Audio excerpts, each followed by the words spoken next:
toutes les expressions du business English. Thème. Il faut faire les choses dans les règles. Faire les choses dans les règles, c'est do things by the book. Donc ici, you must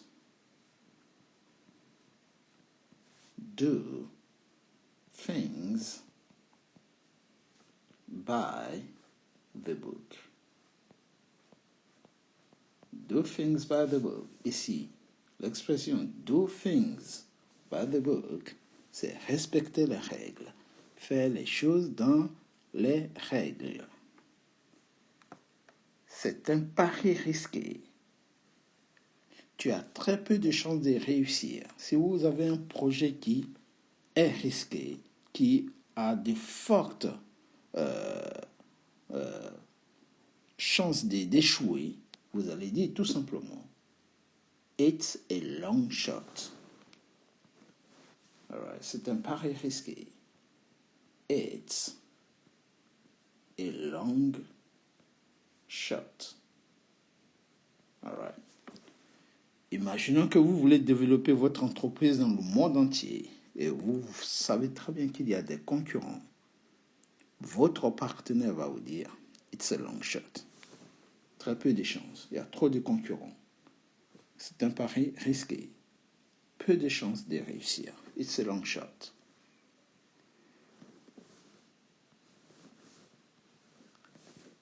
Je dois tout recommencer, repartir à zéro. Lorsque vous recommencez un projet, vous repartez à zéro. L'expression en anglais, c'est to go back to square one. Go back to square one. All right. Vous pouvez aussi dire go back to the drawing board. To the drawing.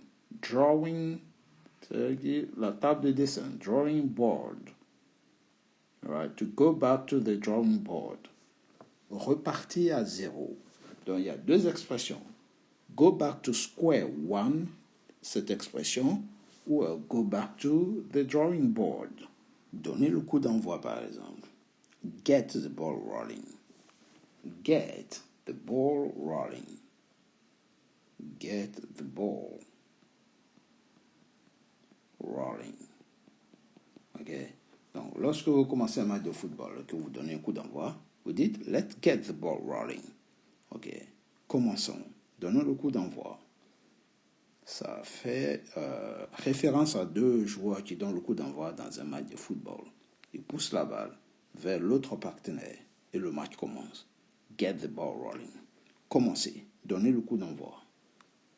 Vous demandez aussi ici une personne d'être brève, d'aller à l'essentiel. Tout simplement, vous allez dire please. All right. Cut to the chase. So, to cut to the chase, c'est aller droit au but, aller à l'essentiel. Vous voyez? En venir au fait. Please, cut to the chase. Lorsque vous demandez à vos clients, pas clients, mais plutôt à vos partenaires ou à vos salariés d'être imaginatifs, de sortir du chantier battu, de penser différemment, de trouver des idées, l'expression c'est to think outside the box. Think outside the box. Ça veut dire penser différemment, être original.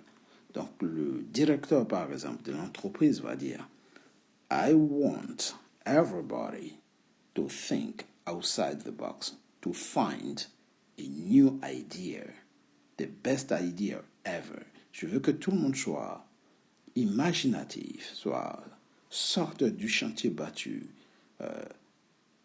Je veux que tout le monde soit original afin de trouver une idée meilleure. All right. Think outside the box. Pensez différemment. Lorsque vous demandez à une personne de se concentrer sur un objectif bien précis, vous allez lui dire en anglais, keep your eye on the ball. All right. Keep your eye on the ball. Keep your eye on the ball. Ça veut dire restez concentré. All right. Stay focused. Stay focused. Keep your eye on the ball. Restez concentré. Numéro 8.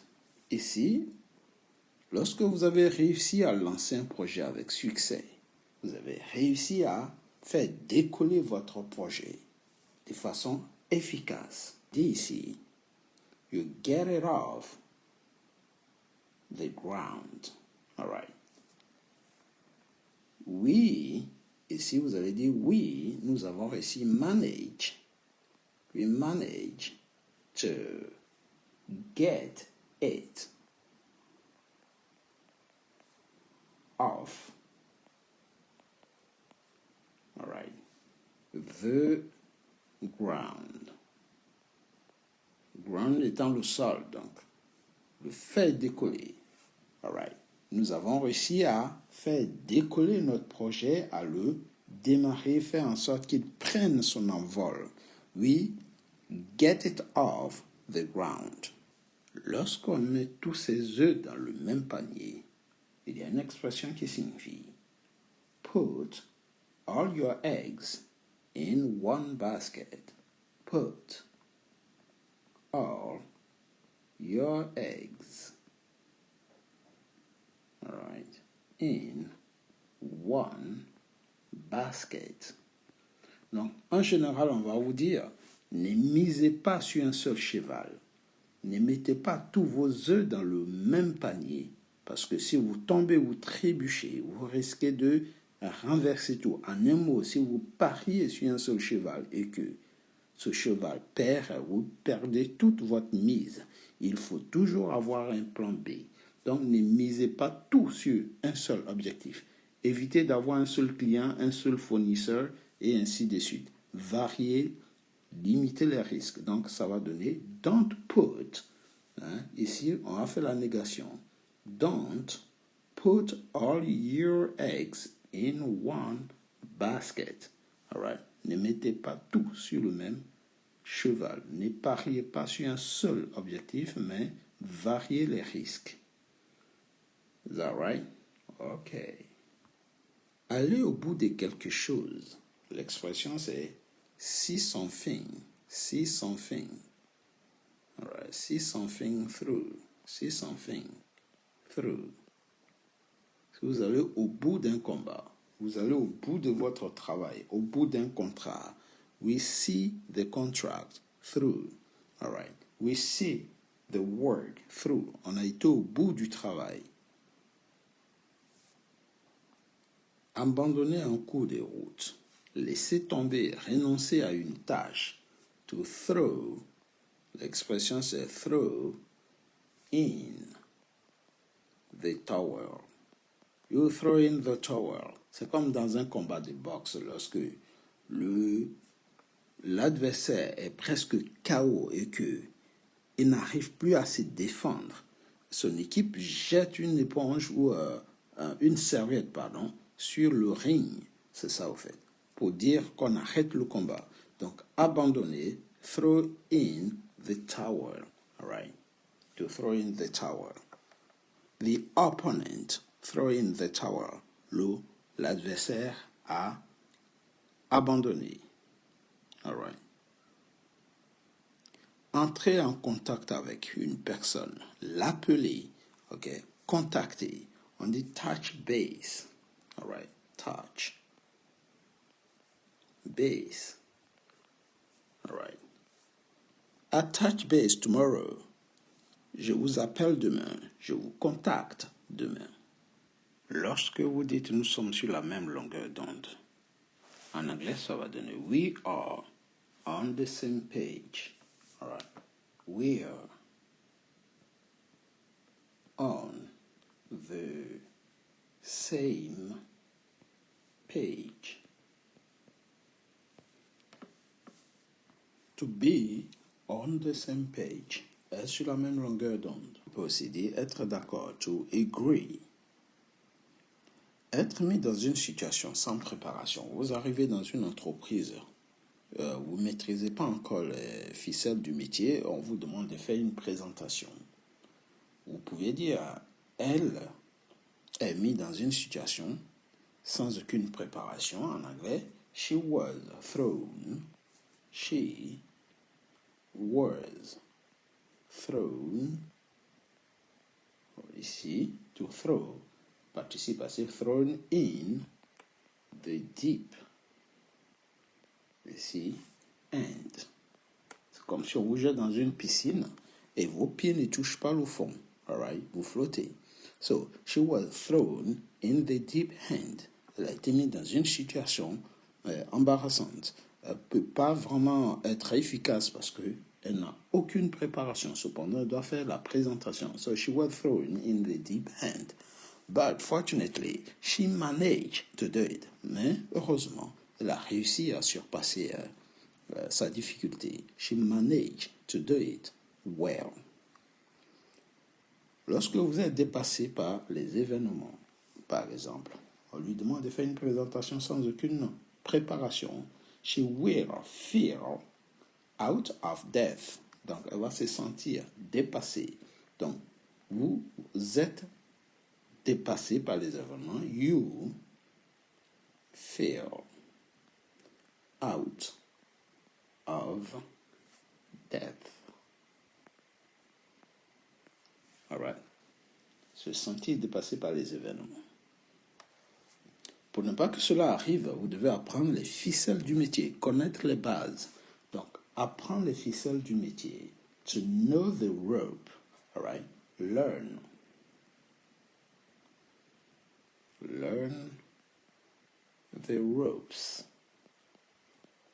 Ici, apprendre les bases du métier, les ficelles du métier. So, if you don't want to be